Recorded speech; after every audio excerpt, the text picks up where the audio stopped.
I'd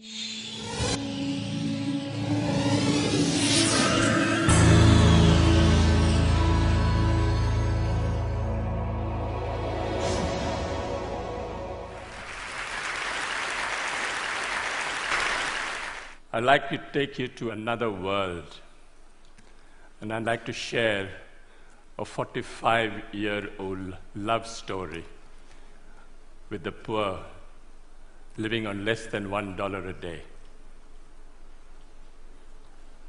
I went to a very elitist, snobbish, expensive education in India, and that almost destroyed me. I was all set to be a diplomat, teacher, doctor, all laid out. I don't look it, but I was the Indian national squash champion for 3 years. The whole world was laid out for me. Everything was on my feet. Could do nothing wrong. And then I thought, out of curiosity, I'd like to go and live and work, and just see what a village is like. So in 1965, I went to what is called the worst Bihar famine in India, and I saw starvation, death, people dying of hunger for the first time. Changed my life. Came back home, told my mother, I'd like to live and work in a village. Mother went into a coma. What is this? The whole world is laid out for you, the best jobs are laying out for you, and you want to go and work in a village? I mean, is there something wrong with you? I said, no, I've got the best education, it made me think, and I wanted to give something back in my own way. What do you want to do in a village? No job, no money, no security, no prospect. I said, I want to live and dig wells for 5 years. Dig wells for 5 years? You went to the most expensive school and college in India and you want to dig wells for 5 years? She didn't speak to me for a very long time because she thought I'd let my family down. But then I was exposed to the most extraordinary knowledge and skills that very poor people have, which is never brought into mainstream, which is never identified, respected, applied on a large scale. And I thought I'd start a barefoot college only for the poor. What the poor thought was important would be reflected in the college. Went to this village for the first time. Elders came to me and said, are you running from the police? I said, no. You failed in your exam?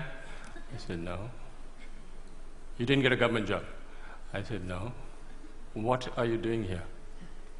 Why are you here? The educational system in India makes you look at Paris and Delhi and Zurich. What are you doing in this village? Is there something wrong with you you're not telling us? I said, no. I want to actually start a college only for the poor. What the poor thought was important would be reflected in the college. So then they gave me some very sound and profound advice. They said, please, don't bring anyone with a degree and qualification into your college. So it's the only college in India where if you should have a PhD or a master's, you're disqualified to come.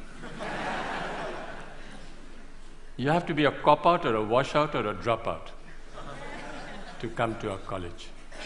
You have to work with your hands. You have to have a dignity of labor. You have to show that you have a skill that you can offer to the community and provide a service to the community. So we started the Barefoot College, and we redefined professionalism. Who is a professional? A professional is someone who has a combination of competence, confidence, and belief. A water diviner is a professional. A traditional midwife is a professional. A traditional bone setter is a professional. These are professionals all over the world. You'll find them in any inaccessible village around the world. And we thought that these people should come into mainstream and show that the knowledge and skills that they have is universal.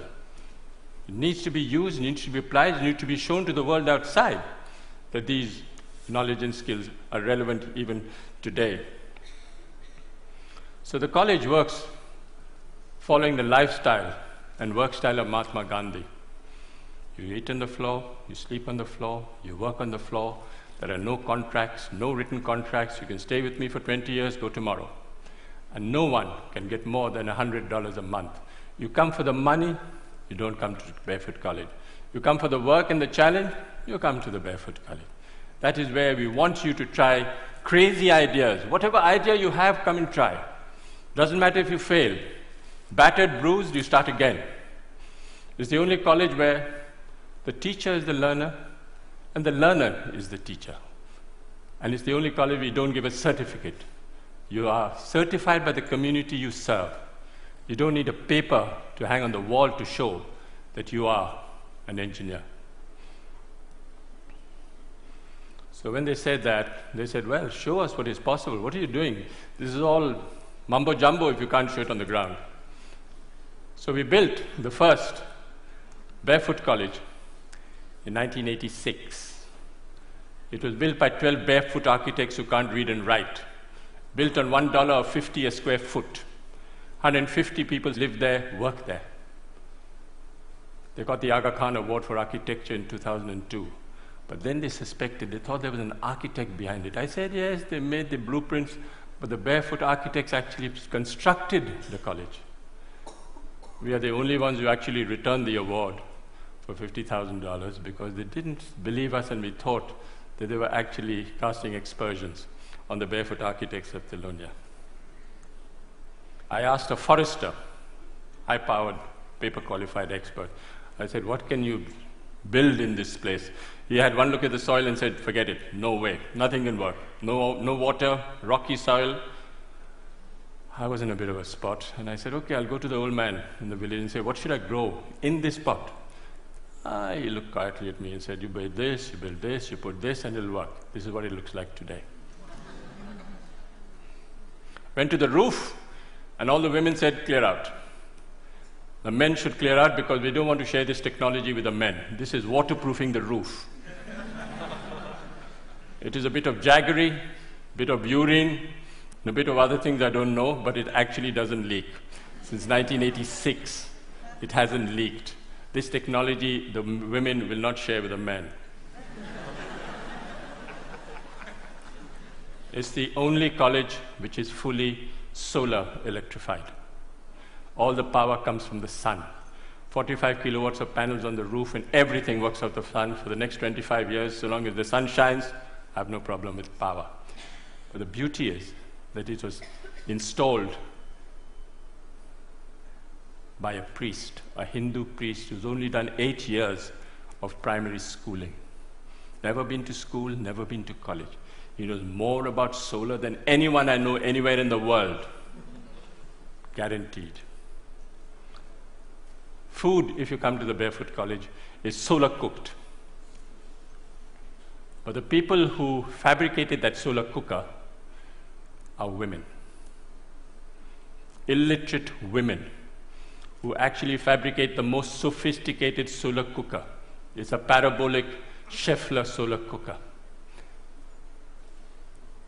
Unfortunately, they're almost half German. They're so precise. You'll never find Indian women so precise. Absolutely to the last inch, they can make that cooker. And we have 60 meals twice a day of solar cooking. We have a dentist. She's a grandmother, illiterate, who's a dentist. She actually looks after the teeth of 7,000 children. Barefoot technology. This was 1986, no engineer, no architect thought of it, but we are collecting rainwater from the roofs.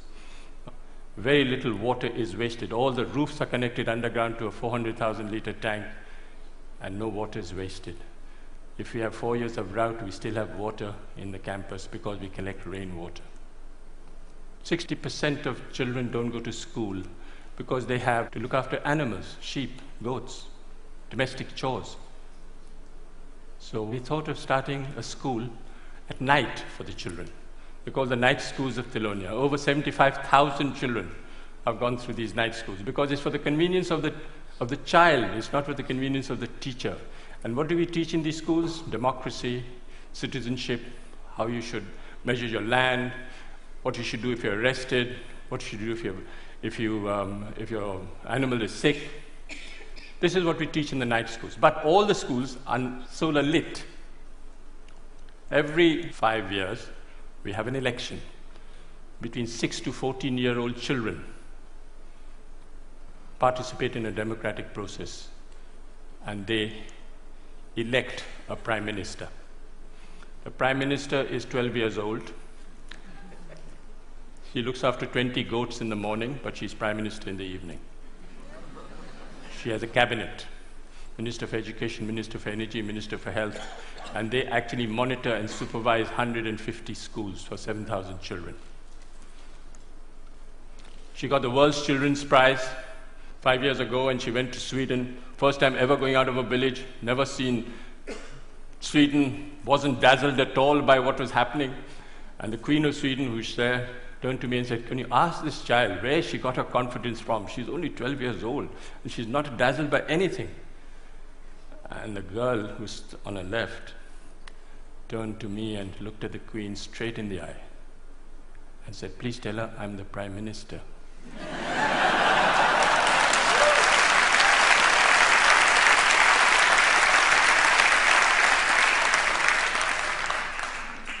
Where the percentage of illiteracy is very high, we use puppetry. Puppet is the way we communicate.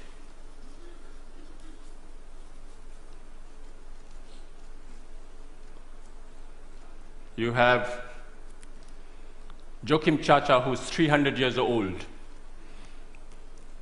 He's my psychoanalyst, he's my teacher, he's my doctor, he's my lawyer, he's my donor. He actually raises money, solves my disputes. He solves my problems in the village. If there's tension in the village, if the attendance in the schools go down and there's a friction between the teacher and the parent, the puppet calls the teacher and the parent in front of the whole village and says, "Shake hands, the attendance must not drop." These puppets are made out of recycled World Bank reports.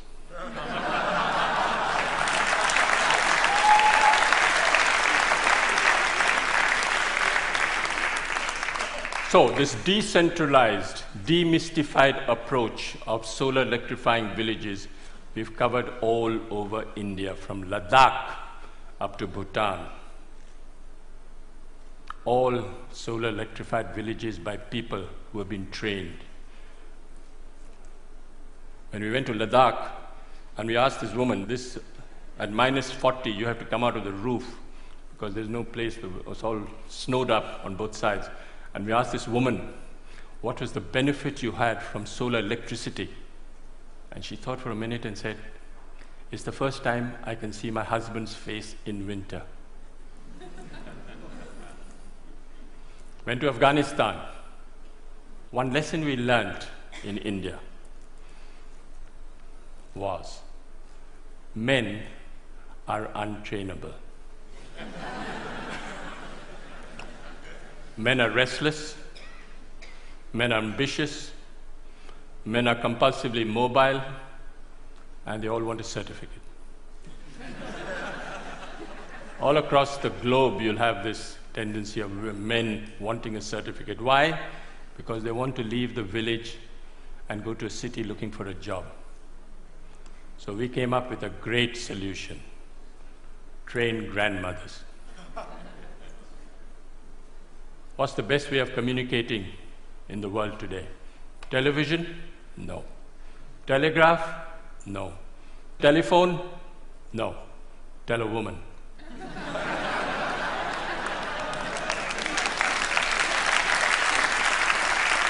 So we went to Afghanistan for the first time. And we picked 3 women and said, we want to take them to India. They said, impossible. They don't even go out of their rooms and you want to take them to India. I said, I'll make a concession. I'll take the husbands along as well. So I took the husbands along. Of course, the women were much more intelligent than the men. In 6 months, how do we train these women?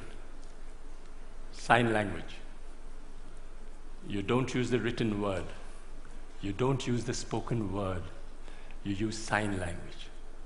And in 6 months, they can become solar engineers. They go back and solar electrify their own village. This woman went back and solar electrified the first village, set up a workshop. The first village ever to be solar electrified in Afghanistan were by the 3 women. This woman is an extraordinary grandmother, 55 years old, and she solar electrified 200 houses for me in Afghanistan, and they haven't collapsed. She actually went and spoke to an engineering department in Afghanistan and told the head of a department the difference between AC and DC. Didn't know. Those 3 women have trained 27 more women and solar electrified 100 villages in Afghanistan. We went to Africa and we did the same thing. All these women sitting in one table from 8, 9 countries, all chatting to each other, not understanding a word because they're all speaking the different language. But their body language is great. They're speaking to each other and actually becoming solar engineers. I went to Sierra Leone, and there was this minister driving down at the dead of night, comes across this village, comes back, goes into the village, says, what's the story? They said, these 2 grandmothers. Grandmothers? Minister couldn't believe what was happening. Where did they go? Went to India and back. Went straight to the president. He said, do you know there's a solar electrified village in Sierra Leone? He said, no. Half the cabinet went to see the grandmothers the next day. What's the story? So he summoned me and said, can you train me 150 grandmothers? I said, I can't, Mr. President, but they will. The grandmothers will. So he built me the first barefoot training center in Sierra Leone, and 150 grandmothers are being trained in Sierra Leone. Gambia. I went to select the grandmother in Gambia. Went to this village, I knew which woman I would like to take. The community got together and said, I'll take these 2 women. I said, no, I want to take this woman. They said, why? She doesn't know the language, you don't know her. I said, no, I like the body language, I like the way she speaks. Difficult husband, not possible. Call the husband. Husband came. Swaggering, politician, mobile in his hand, not possible. Why not? The woman, look how beautiful she is. I said, yeah, she's very beautiful. What happens if she runs off with an Indian man? That was the biggest fear. I said, she'll be happy, she'll ring up in a mobile. She went like a grandmother and came back like a tiger. She walked out of the plane and spoke to the whole press as if she was a veteran. She handled the national press, and she was a star. And when I went back 6 months later, I said, where's your husband? Oh, somewhere, doesn't matter. Doesn't matter. Doesn't matter. Success story.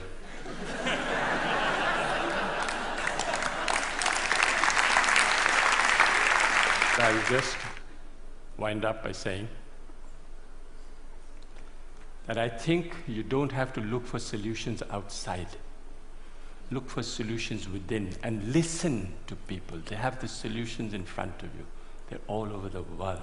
Don't even worry. Don't listen to the World Bank. Listen to the people on the ground. They have all the solutions in the world. I'll end with a quotation by Mahatma Gandhi.